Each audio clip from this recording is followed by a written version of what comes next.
Hey guys, what is up? Welcome to this week's episode of the Budding Watch Enthusiast, and today, happy to have in for review the Boldr Expedition. This is the newer version of the Boldr Expedition, the 2.0, as it were, and this is specifically the Eiger model or colorway that they have available of the multitude of options that they have available from Boldr. So I've spent a few weeks now with this watch, gotten to know it pretty well, and so now I can give you my thoughts on it today. Quick disclaimer before we get started. This watch was loaned into the channel by Boldr for the purposes of this review, and thank you again to Boldr for sending me another one of your pieces here to check out on the channel. So starting with the case, you have a 316L bead blasted stainless steel finish on this watch. It does, of course, have the dual screw-down crown system. This upper crown, which is loomed, by the way, controls the inner rotating bezel that you see inside there. The lower crown, which does have a stamped Boldr logo on it, does control the time setting and winding of the watch. Now, these angled case sides are a new feature for this version of the Boldr Expedition. The original model had a round case. This angled design, the sharp edge design, is much more consistent with what Boldr's been doing with some of their watches, including the Globetrotter, which I reviewed on this channel a few weeks ago, and I'll be referencing a couple times in this review because, again, it's a much more consistent design language that Boldr has gone with here. If we flip it over, you do see this new stamped screw-down case back that has this boot print design that is a unique art piece commissioned for this watch. The old version actually had a see-through case back that had like a superimposed map of a mountain drawn on it. At first I liked that one better. This one has kind of grown on me. I do always like when they do cool designs with stamped case backs on watches. See, look at the Christopher Ward Tridents for a good example of this as well. On this watch is a fixed bezel. It is bead blasted just like the rest of the watches, and it has this cog style design where the teeth kind of jut out at the hour positions. And if you see here, a pretty healthy raised double-domed sapphire crystal is featured on this watch as well. And this whole package put together with the screw-down crown, screw-down case back, lets this watch clock in at 200 meters water resistant. Now, the dimensions of this watch are actually pretty restrained for the most part, except for one specific feature. You have a width of 41 millimeters, a lug-to-lug distance of 48 millimeters. It says 46 on their website. Again, my measurement was 48. A height of 14 millimeters, and that's the one that's a little bit of an outlier, I feel like, with the rest of the watch, and a strap width of 20 millimeters. Now, if we move into this dial, let's start first with this inner rotating bezel, which is done in matte black. It also has elapsed time on there, so you can use it as somewhat of a dive bezel if you want to, but when centered, the bezel also does a nice job of doubling as a very handy minute track. And if we pop the second crown, the rotation on this is effortless, very easy to maneuver. And of course, when you want to set it to your desired position, just push the crown back in and turn it in place as well. Not easy to do with gloves on, very easy to do with your bare hands.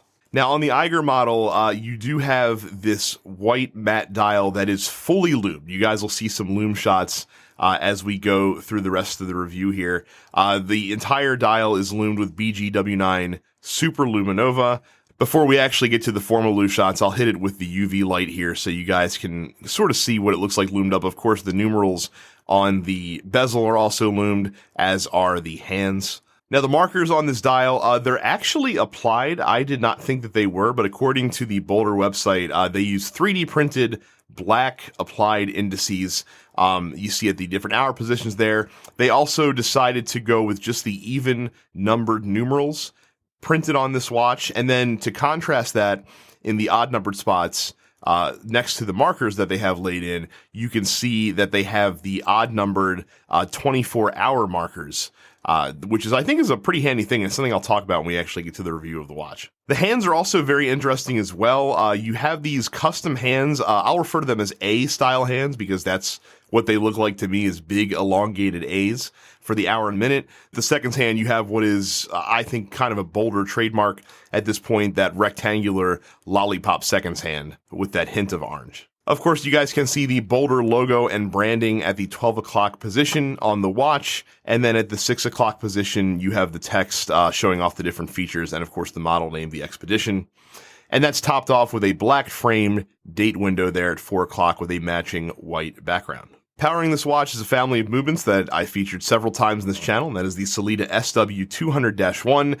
The features you get with that are going to be a 38-hour power reserve, 28,800 vibrations per hour on the seconds hand, hacking, hand winding, and quick set date. Now, the Boldr Expedition does come on this really heavy-duty rubber strap that has a slew of Boldr logos and Boldr branding. You see a logo at the top of each side of the strap. If you flip it over, you see the Boldr branding as well on the inside of the strap. It also has this sort of patterning, almost like a tire tread pattern of sorts.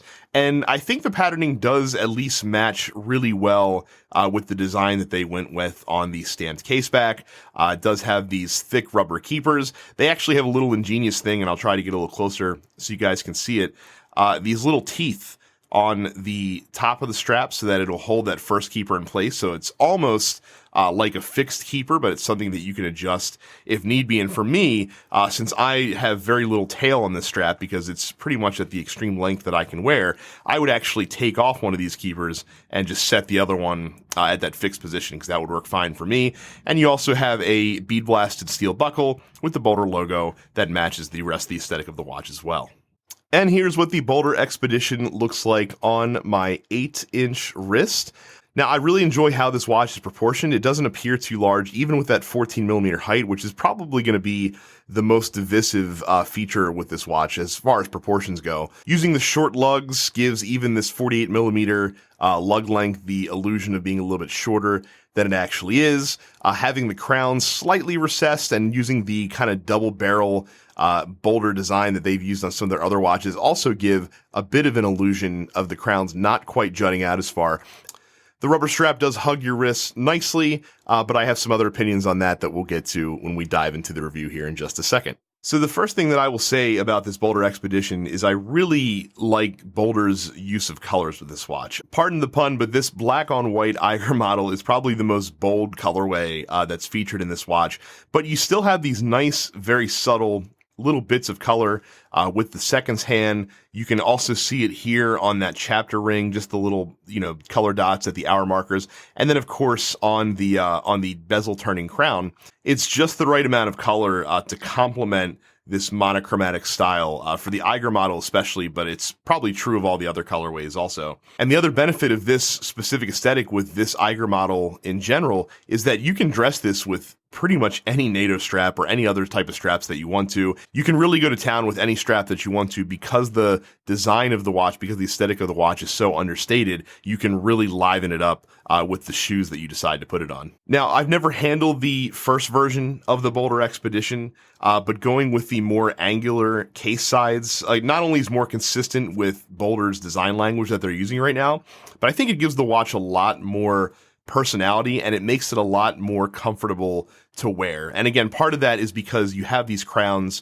that are slightly recessed into the side of the watch. It makes them seem like they don't jut out as far, even though it's a dual crown watch, it's going to jut out pretty far. The only critique that I have of the proportions of the watch is I would have tried to shave a millimeter or two off of the height if that would have been possible. It might have been really difficult just because that is a pretty chunky bezel that sits inside that watch. Maybe flatten the crystal. I don't know what they could have done, but if you could have gotten this at around 12.5 millimeters, I think that the proportions on the watch would have been perfect. Now, the feature of this watch that I'm most impressed with is the dial. It is so cleverly laid out in the way that they have designed this, and it gives the maximum amount of information possible while not feeling too cluttered or too busy.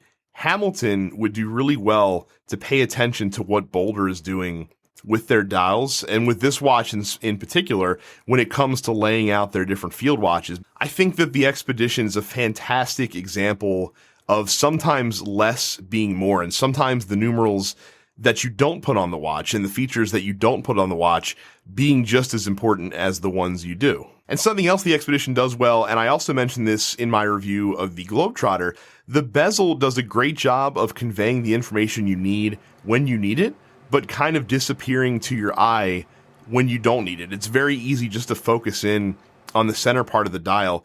the Globetrotter had a bezel that did a similar thing. I'm beginning to think that's actually a very conscious design choice on Boldr. Now, the biggest miss for me on this watch is going to be this super thick rubber strap. Personal preference for me, I like a little bit of a thinner rubber strap. I like a little bit of a softer rubber strap. The patterning really doesn't do it for me. Again, I know that they're looking for a bit of visual flourish to contrast the kind of understated nature of the dial. And it's not even that the strap is uncomfortable or of poor quality. It's quite the opposite, actually. It feels good. Again, it's going to hold up for sure. It's a very durable strap.